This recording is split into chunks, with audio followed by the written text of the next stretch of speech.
Hello everyone, কেমন আছেন? আমি ভালো আছি। আজকে একটা খুব ভাইরাল হয়েছে, অনেক দিন থেকেই হচ্ছে, এখনো হচ্ছে। তো সেই রেসিপিটা আজকে আমি ট্রাই করছি আর আপনাদের সঙ্গেও শেয়ার করছি। প্রথমে এখানে দই নিয়ে নিয়েছি। দইতে না একটু নুন আর চিনি, আমরা তো অতটা টক খেতে পারি না, তো নুন আর চিনি দিয়ে ভালো করে দইটাকে আমি ফেটিয়ে নিয়েছি। দইটা ওই একটা 19 টাকার ছোট প্যাকেট হয় না, ওই একটা প্যাকেট দই এখানে আছে। আর এখানে কাঁচা পেঁয়াজ, কাঁচা লঙ্কা আর আলুটাকে সেদ্ধ করে রেখেছি, একটুখানি ওপর থেকে নুন একটুখানি করে ছড়িয়ে রেখেছি যাতে একদম ফিকা না লাগে। তো ওই আমি সবসময় বলি না, রান্না তো সব দেখি, কিন্তু নিজের মতন করে আমি সেটাকে ইম্প্রোভাইজ করে নিই, যেটা আমরা খেতে পারবো। সবাই তো সব রকম খেতে পারে না।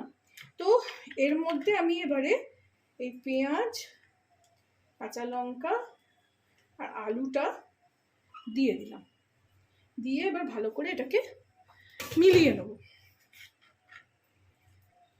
যাতে আলু পেঁয়াজেও লঙ্কাটাতেও সবেতেই নুন মিষ্টিটা ভালো করে ঢুকে যায়।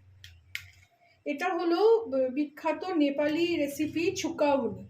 এটা এখন ইউটিউব, ইনস্টাগ্রাম আর ফেসবুক সবেতেই খুব ভাইরাল হচ্ছে। তো এটা আমি করে এটাকে রেখে দিলাম। এই যে এর মধ্যে আলু, পেঁয়াজ, কাঁচা লঙ্কা আর দইটাকে ফেটিয়ে নুন চিনি দিয়ে রেখেছিলাম, দিয়ে এবারে একটা ছক লাগাবো। এই যে তেল নিয়ে নিয়েছি, এখানে গ্যাস জ্বালিয়ে দিই। এটা নাকি দারুণ খেতে হয়, মানে এটা তো ডায়েট একটা ফুড, মানে লো ক্যালোরি, কিছুই নেই, আলু সেদ্ধ, পেঁয়াজও ভাজা নয়, কাঁচা লঙ্কাও ভাজা নয়, শুধু ওই ছোট দুপলা তেল দিয়েছি, ওটাই ছক লাগাবো এর মধ্যে। তো প্রথমে তেলটা গরম হয়ে গেলে একটা ছোট লঙ্কা নেব,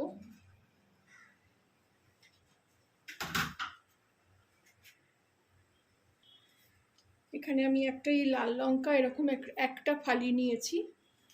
একটু সর্ষে দেবো, সর্ষের ফ্লেভারটা আমার ভাল লাগে এরকম ছক লাগালে। আপনারা জিরেও দিতে পারেন। তার সঙ্গে দেব একটু হলুদ, একটু কাশ্মীরি লঙ্কার গুঁড়ো। আপনারা চাইলে এখানে শুকনো লঙ্কা, মানে যেটা ঝাল হয় সেটাও দিতে পারেন।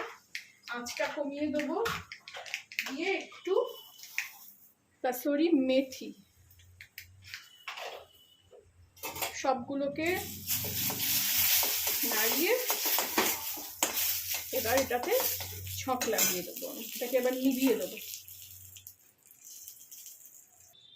এবার এটাকে, এই যেটা ছক লাগালাম, এটাকে এবার এর মধ্যে আমি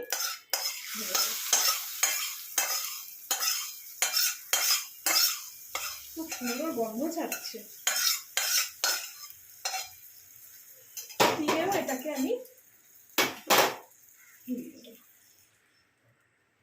রেডি হয়ে গেল আমার নেপালি চুকাউনি রেসিপি। আপনারাও বানাবেন, আমি যেমনভাবে শেয়ার করলাম, বানিয়ে আমাকে জানাবেন কেমন লাগলো। তো বলার কিছু নেই, এটা একটা অথেন্টিক নেপালি রেসিপি, সবাই বানাচ্ছে, আমি বানালাম বলে শেয়ার করলাম। ভালো লাগলে আমার চ্যানেলটাকে একটা লাইক, শেয়ার অ্যান্ড সাবস্ক্রাইব করে দেবেন। Thank you for watching.